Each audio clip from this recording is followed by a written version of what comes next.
काळाच्या ओघात चंद्र हळूहळू पृथ्वीच्या दिशेने सरकत आहे. यामुळे पृथ्वीवरील समुद्राचे गुरुत्वाकर्षण वाढू लागले आहे. भरती ओहोटीचा वेग आणि वेळ हळूहळू अनेक वर्षांनंतर कमी कमी होत जाणार आहे. काळानुसार या बदलामुळे प्रचंड सुनामी निर्माण होऊ लागतील. हळूहळू जमिनीचा भाग पाण्याखाली जाऊ लागले. जिथे जमीन आहे तेथे पाणी, म्हणजे ते पाणी आहे तेथे जमीन असे होईल. जुन्या जमिनीखाली पाणी साचते आणि नवीन ठिकाणी जमीन निर्माण होते.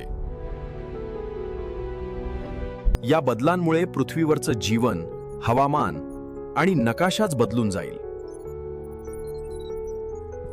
कदाचित काही लाख वर्षांनी आपली पृथ्वी आजच्यासारखी राहणारही नाही.